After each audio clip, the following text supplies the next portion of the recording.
അവൻ്റെയും പുത്രൻ്റെയും പരിശുദ്ധാത്മാവിൻ്റെയും നാമത്തിൽ ആമേൻ. ഇന്ന് 27-ാം തീയതി വ്യാഴാഴ്ചയാണ്. എല്ലാവർക്കും സ്നേഹവന്ദനം.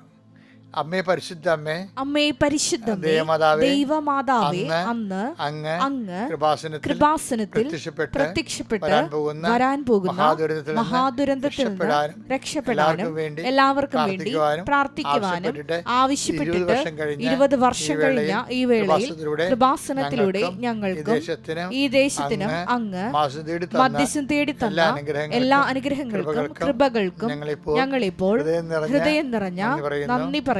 അമ്മേ പരിശുദ്ധമേ, ജപമാല മാതാവേ, സകല കൃപാസനം പ്രാർത്ഥനകളോടും ചേർത്ത് ഞങ്ങളിപ്പോൾ പ്രാർത്ഥിക്കുന്ന ഈ കുടുംബത്തിന്റെ പ്രത്യേക നിയോഗം. മക്കളെ,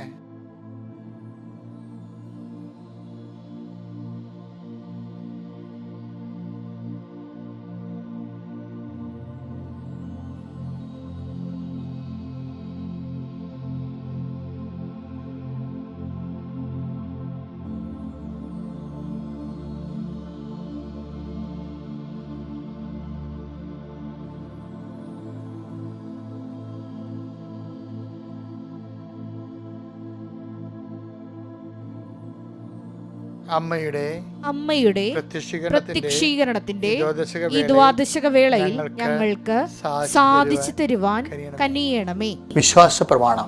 സർവശക്തനായ പിതാവും ആകാശത്തിന്റെയും ഭൂമിയുടെയും സൃഷ്ടാവുമായ ദൈവത്തിൽ ഞാൻ വിശ്വസിക്കുന്നു. അവിടുത്തെ ഏകപുത്രനും ഞങ്ങളുടെ കർത്താവുമായ ഈശോമിശിഹായിലും ഞാൻ വിശ്വസിക്കുന്നു. ഈ പുത്രൻ പരിശുദ്ധാത്മാവിനാൽ ഗർഭസ്ഥനായി കന്യകാമറിയത്തിൽ നിന്ന് പിറന്ന് പൊന്തിയോസ് പീലാത്തോസിന്റെ കാലത്ത് പീഡകൾ സഹിച്ച് കുരിശിൽ തറയ്ക്കപ്പെട്ട് മരിച്ച് അടക്കപ്പെട്ട് പാതാളങ്ങളിൽ ഇറങ്ങി മരിച്ചവരുടെ ഇടയിൽ നിന്ന് 3-ാം നാൾ ഉയർത്ത് സ്വർഗത്തിലേക്ക് എഴുന്നള്ളി സർവശക്തിയുള്ള പിതാവായ ദൈവത്തിന്റെ വലതുഭാഗത്തിരിക്കുന്നു. അവിടെ നിന്ന് ജീവിക്കുന്നവരെയും മരിച്ചവരെയും വിധിക്കുവാൻ വരുമെന്നും ഞാൻ വിശ്വസിക്കുന്നു. പരിശുദ്ധാത്മാവിലും ഞാൻ വിശ്വസിക്കുന്നു. വിശുദ്ധ കത്തോലിക്കാ സഭയിലും പുണ്യവാന്മാരുടെ ഐക്യത്തിലും പാപങ്ങളുടെ മോചനത്തിലും ശരീരത്തിന്റെ ഉയർപ്പിലും നിത്യമായ ജീവിതത്തിലും ഞാൻ വിശ്വസിക്കുന്നു. ആമേൻ. സ്വർഗ്ഗസ്ഥനായ ഞങ്ങളുടെ പിതാവേ, അങ്ങയുടെ നാമം പൂജിതമാകണമേ. അങ്ങയുടെ രാജ്യം വരണമേ. അങ്ങയുടെ തിരുമനസ് സ്വർഗത്തിലെ പോലെ ഭൂമിയിലും ആകണമേ. അന്നു വേണ്ടുന്ന ആഹാരം ഇന്ന് ഞങ്ങൾക്ക് തരണമേ. ഞങ്ങളോട് തെറ്റ് ചെയ്യുന്നവരോട് ഞങ്ങൾ ക്ഷമിക്കുന്നത് പോലെ ഞങ്ങളുടെ തെറ്റുകൾ ഞങ്ങളോടും ക്ഷമിക്കണമേ. ഞങ്ങളെ പ്രലോഭനത്തിൽ ഉൾപ്പെടുത്തരുതേ, തിന്മയിൽ ഞങ്ങൾ രക്ഷിക്കണമേ. ആമേൻ. നന്മ നിറഞ്ഞ മറിയമേ, സ്വസ്തി. കർത്താവ് അങ്ങയുടെ കൂടെ സ്ത്രീകളിൽ അങ്ങ് അനുഗ്രഹിക്കപ്പെട്ടവളാകുന്നു. അങ്ങയുടെ ഉദരത്തിൻ ഫലമായി ഈശോ അനുഗ്രഹിക്കപ്പെട്ടവനാകുന്നു. പരിശുദ്ധ മറിയമേ, തമ്പുരാന്റെ അമ്മേ, പാപികളായ ഞങ്ങൾക്ക് വേണ്ടി ഇപ്പോഴും ഞങ്ങളുടെ മരണസമയത്തും തമ്പുരാനോട് അപേക്ഷിക്കണമേ. ആമേൻ. എൻ്റെ പ്രിയപ്പെട്ടവരെ, നമുക്ക് ഒരുമിച്ച് പ്രാർത്ഥിക്കാം. കർത്താവിന്റെ ഉന്നതമായ നാമത്തിന് സ്വസ്ഥം ചെയ്യുന്ന തിരുമുഴുവാൻ വലതുകരം മക്കളുടെ ശിരസിൽ വെക്കണേ പ്രാർത്ഥിക്കുന്ന കർത്താവിൻ്റെ സന്ധിബന്ധങ്ങളിലും അങ്ങയുടെ മക്കളുടെ സന്ധിബന്ധങ്ങളിൽ കർത്താവിൻ്റെ രക്തം നിറയട്ടെ. മാംസപേശികളിൽ കർത്താവിൻ്റെ രക്തം നിറയട്ടെ.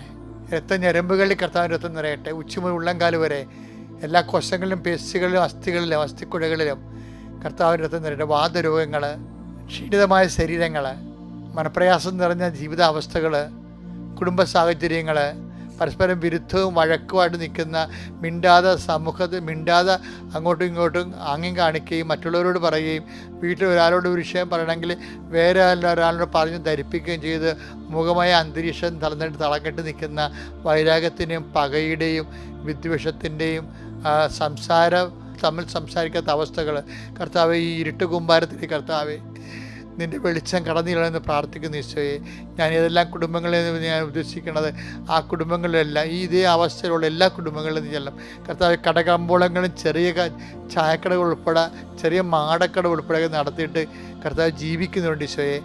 അതുപോലെ തന്നെ നൈറ്റ് കടകൾ നടത്തി ജീവിക്കുന്നുണ്ട് ഈശോയെ. അവർക്ക് കച്ചവടം ലഭിക്കാത്തതുണ്ട് ഈശോയെ.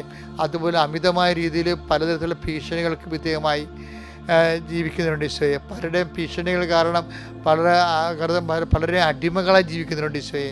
ഇങ്ങനെ ഈ നാട്ടിൽ നിന്ന് പോയാൽ മതി, ഈ സ്ഥലത്ത് നിന്ന് പോയാൽ മതി, ഈ കച്ചവടം നിർത്തിയാൽ മതി എന്നൊക്കെ ചിന്തിച്ചുകൊണ്ട് എങ്ങനെ ജീവിക്കും എന്നറിയാതെ സ്വകാര്യ സങ്കടങ്ങളിൽ വിഷമിക്കുന്നുണ്ട് ഈശോയെ. അങ്ങനെയുള്ള എല്ലാവരെയും സ്പർശിക്കണം പ്രാർത്ഥിക്കുന്നു. കർത്താവെ, ഇപ്പോൾ പരീക്ഷ എഴുതുന്ന മക്കളെ സംബന്ധിച്ച് പ്രാർത്ഥിക്കുന്നു. പരീക്ഷ എഴുതുന്ന മക്കളെ കർത്താവെ, അതുപോലെ തന്നെ ബോർഡ് പരീക്ഷ എഴുതുന്ന മക്കളെ, SLC പരീക്ഷ മക്കളെ നൈപുണ്യ പരീക്ഷകൾ, മത്സര പരീക്ഷകൾ, യോഗ്യതാ പരീക്ഷകൾ, ഇങ്ങനെ എല്ലാ പരീക്ഷകളും എഴുതുന്ന വ്യത്യസ്തമായ കുഞ്ഞ്. Lord, infuse spirit of power, infuse spirit of wisdom, what you may study able റോംപ റീപ്രൊജ് exam qualify with A grade in the name of Jesus Christ pray. എൻ്റെ കർത്താവിൻ്റെ ഉന്നതമായ നാമത്തിൽ, സഭയുടെ അധികാരത്തിൽ, കുരിശിൻ്റെ അടയാളത്തിൽ, ദൈവശക്തിയാൽ നിൻ്റെ ഉദ്യമങ്ങളും സംരംഭങ്ങളും നിൻ്റെ യാത്രകളും സംരക്ഷിക്കപ്പെടട്ടെ. കർത്താവ്, കൂട്ടുകാരിൽ നിന്നും കൂടെ ജോലി ചെയ്യുന്നവരിൽ നിന്നും ചതിപ്രയോഗം കിട്ടിയവരെ, കർത്താവ് പലതരത്തിലും പെട്ടുപോയവർ, കുരുങ്ങിപ്പോയവർ, കുരുക്കിലായിപ്പോയവർ, മറ്റുള്ളവരുടെ കക്ഷത്ത് പോയി തല വീണ് പോയിട്ട് കർത്താവ് രക്ഷപ്പെടാൻ പറ്റാത്ത രീതിയിൽ പലതരത്തിലുള്ള ബിസിനസ്സുകളിലും കേസുകളിലും പല തട്ടിപ്പുകളും പെട്ട് കുരുങ്ങിയിരിക്കുന്നവർ എല്ലാവരെയും കർത്താവ് ഈ നിമിഷം അമ്മേ കൃപാസനത്താരെ ജീവനോടെ പ്രത്യക്ഷപ്പെട്ട അമ്മയുടെ പ്രത്യക്ഷങ്ങളുടെ സാക്ഷികളായി മാറാൻ നിങ്ങളെ കുരുക്കുന്ന വ്യക്തികൾ, കുരുങ്ങുന്ന വിഷയങ്ങൾ, എല്ലാ തരത്തിൽ വേദനിക്കുന്ന സാഹചര്യങ്ങൾ യേശുക്രിസ്തുവിനകത്ത് മാറിപ്പോയിട്ട് കൽപ്പിക്കുന്നു. പ്രിയപ്പെട്ടവരെ, നമ്മുടെ കൃപാസനത്തിലൊരു അച്ഛനൊരു സാക്ഷ്യം പറഞ്ഞായിരുന്നു ഈ ദിവസങ്ങളിൽ. അച്ഛൻ്റെ പേര് മാത്യു എന്നാണ്, മാത്യു ഏലന്താനം. ഇടയ്ക്ക് ഞാനത് ചൊവ്വാഴ്ചത്തെ ധ്യാനത്തിൽ സൂചിപ്പിച്ചായിരുന്നു. അച്ഛൻ ഉടമ്പടി എടുത്തതാണ്. പക്ഷെ ഉടമ്പടി വെച്ചാൽ ഇതുപോലെ പെർഫെക്റ്റായിട്ട് ഉടമ്പടി എടുത്തിട്ട് അത് ഒരു സാക്ഷ്യം ഞാൻ കേട്ടില്ല. അത്രയ്ക്ക് പെർഫെക്റ്റാണ് അച്ഛൻ്റെ ഉടമ്പടി. അവരച്ഛന്മാരിൽ നിന്ന് ഉടമ്പടി എടുക്കുന്നതിൽ ഏറ്റവും ടോപ്പ് സാക്ഷ്യമാണ് ഇതെന്ന് തോന്നുന്നത്. വെച്ച് കഴിഞ്ഞാൽ അദ്ദേഹത്തിന് പ്രേക്ഷിത പ്രവർത്തനമുണ്ട്, ഉടമ്പടി വിഹിതമായ പ്രേക്ഷിത പ്രവർത്തനങ്ങൾ, അതുപോലെ സാക്ഷ്യ ജീവിതമുണ്ട്. പക്ഷേ അദ്ദേഹം ഉണ്ടല്ലോ, അദ്ദേഹത്തിന് ഈ ഹീമോഗ്ലോബിൻ്റെ പ്രോബ്ലം ആയിരുന്നു.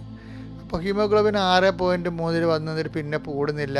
ബോൺ മാരോ ചെയ്യാൻ പറഞ്ഞു. പിന്നെ നിരീക്ഷണത്തിലായി, 5-6 ദിവസം ആശുപത്രി കിടന്നു, മാറ്റമൊന്നുമില്ല. അപ്പോൾ വേറെ ഒരു ട്രീറ്റ്മെൻറ്റിലേക്ക് പോകുകയായിരുന്നു. ആണ് അദ്ദേഹം ഉടമ്പടി എടുത്തത്. പക്ഷേ ഉടമ്പടി എടുത്ത അന്ന് മുതൽ ഹീമോഗ്ലോബിൻ കൂടാൻ തുടങ്ങി. കർത്താവ് സഹായിക്കാൻ തുടങ്ങി അച്ഛനെ. അച്ഛൻ്റെ സാക്ഷ്യങ്ങൾ കേൾക്കണം, അത് അച്ഛൻ്റെ വ്യക്തിപരമായ അനുഭവമാണ്. പക്ഷേ അച്ഛൻ നല്ല അറിവുള്ള ആളായത് കാരണം കൃത്യമായിട്ട് കാര്യങ്ങൾ പറയുന്നുണ്ട്. അപ്പം പിന്നെ 14.6 ഹീമോഗ്ലോബിൻ. പക്ഷേ അച്ഛൻ്റെ ഒരു സാക്ഷ്യത്തിൽ എനിക്ക് ഇഷ്ടപ്പെട്ടതെന്നാണെന്ന് അറിയാമോ? അതായത് ഈ അച്ഛൻ ഉപവിപ്രവർത്തനങ്ങളെ വേണ്ടി, നമ്മൾ നോമ്പ് കാലാകുമ്പോൾ ഒത്തിരി ഉപവിപ്രവർത്തനമൊക്കെ വരികയല്ലേ. പക്ഷേ എപ്പോഴും ഒരു മെൻ്റലി റിട്ടാർഡഡ് ആയിട്ടുള്ള സ്ഥലങ്ങളിൽ പോകുമായിരുന്നു.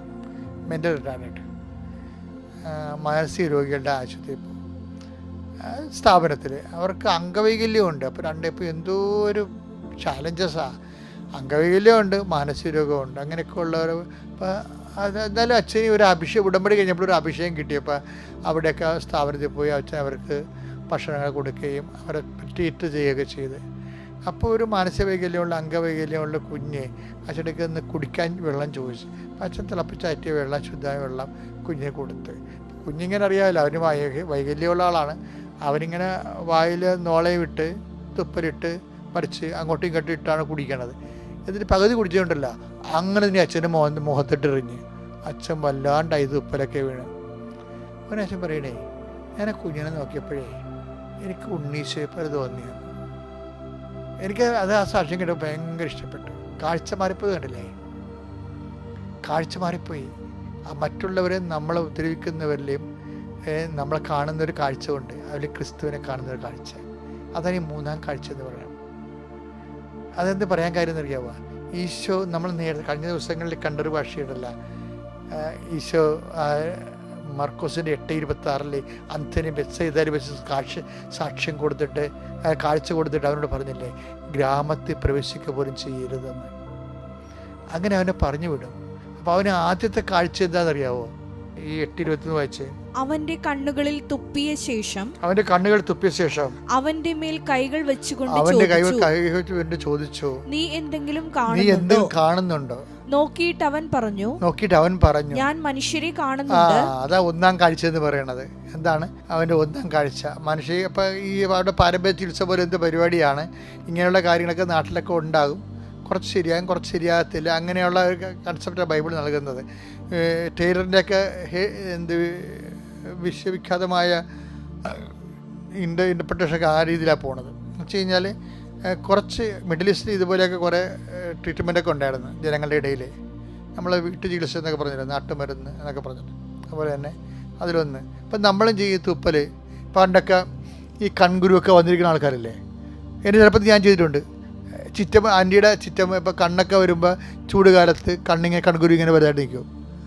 അപ്പോഴും ഉടനെ ചിറ്റമ്മ ആൻറ്റിമാർ അപ്പൻ്റെ പെങ്ങന്മാർ പറയും, ഇവിടെ നാക്കിൻ്റെ അടിയിൽ നിന്ന് തുപ്പൽ തൊട്ട് വെക്കാൻ പറയും. അപ്പോൾ നമ്മളത് വെക്കും. അതുകൊണ്ടാണ് അസുഖപ്പെട്ടത് അറിയാൻ പാടില്ല.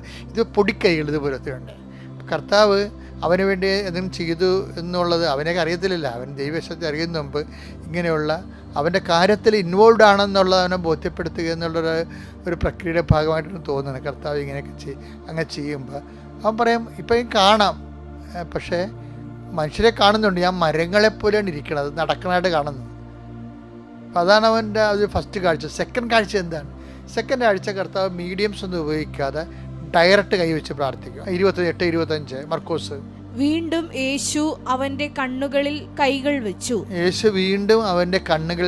വെച്ചു. അവൻ സൂക്ഷിച്ചു നോക്കി. അപ്പോൾ അവൻ സൂക്ഷിച്ചു നോക്കി, കാഴ്ച തിരിച്ചു കിട്ടുകയും ഫുൾ ആൻഡ് ഫുൾ ആയിട്ട് അവനെ കണ്ടു. കാഴ്ച തിരിച്ചു കിട്ടി. കാഴ്ച തിരിച്ചു കിട്ടി കഴിഞ്ഞപ്പോൾ ഈശോ അവനോട് പറഞ്ഞു, ഇനി പഴയ ജീവിതത്തിലേക്ക് തിരിച്ചു പോകരുത്. എന്താ കാര്യം? പുതിയ പുതിയ കാഴ്ചകൾ കാണാനിരിക്കുന്നു. കാര്യം പണ്ട് അവൻ മനുഷ്യരെ കണ്ടു, അത് മരങ്ങളെപ്പോലിരിക്കുന്നു. ഒന്നാം കാഴ്ച. രണ്ടാം കാഴ്ച മനുഷ്യരെ കണ്ടു, മനുഷ്യരെപ്പോലെ ഇരിക്കുന്നു.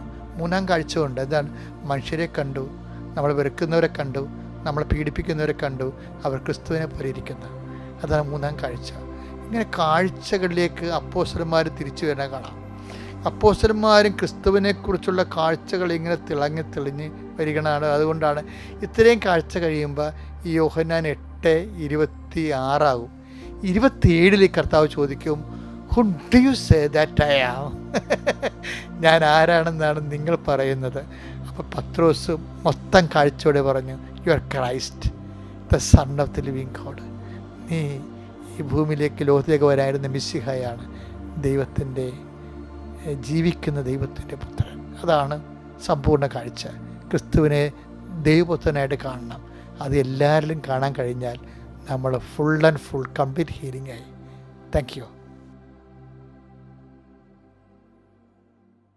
അത്യപൂർവ ദൈവാനുഭവങ്ങൾ ഇനി നിങ്ങൾക്കും സ്വന്തം.